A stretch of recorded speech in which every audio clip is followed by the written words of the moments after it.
نحمدہ ونصلی علی رسولہ الکریم اما بعد اعوذ باللہ من الشیطان الرجیم بسم اللہ الرحمن الرحیم۔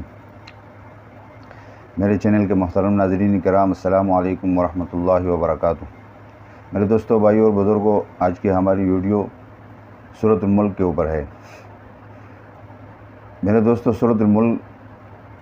بہت بابرکت سورت ہے اور اس کے احادیث مبارک میں بہت زیادہ اس کی فضیلت آئی ہے، خصوصاً عذاب قبر کے حوالے سے کہ یہ انسان کو عذاب قبر سے بچاتی ہے۔ اس کی برکت اور فضیلت کے لیے صرف اتنا ہی کافی ہے کہ حضرت ابو ہریرہ رضی اللہ تعالیٰ عنہ سے ارشاد ہے کہ آپ صلی اللہ علیہ وسلم نے ارشاد فرمایا کہ قرآن کریم کے اندر ایک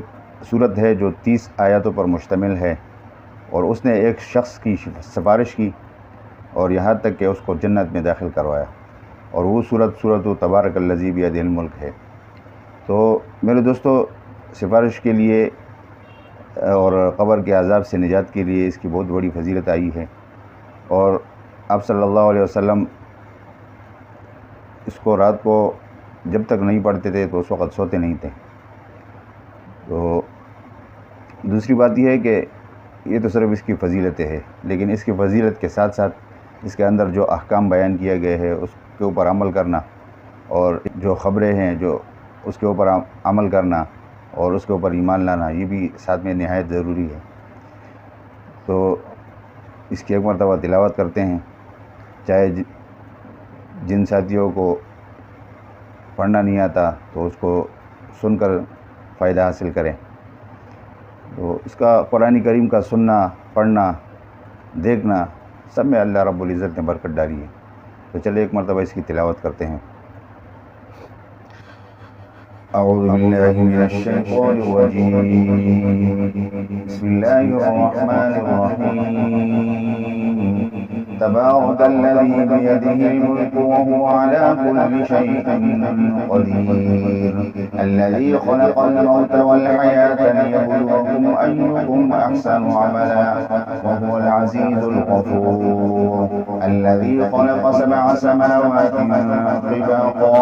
ما ترى في خلق الرحمن من تفاوت فارجع البصر هل ترى من فطور ثم ارجع البصر كرتين ينقلب إليك البصر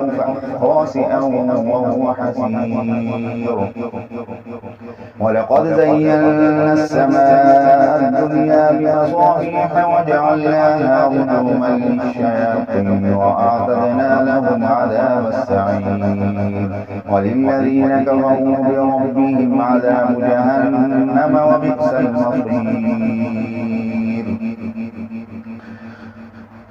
إذا ألقوا فيها سمعوا لها شهيقا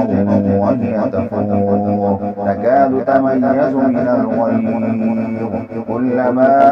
ألقي فيها فوج سألهم خزنتها ألم يأتكم نذير، قالوا بلى قد جاءنا نذير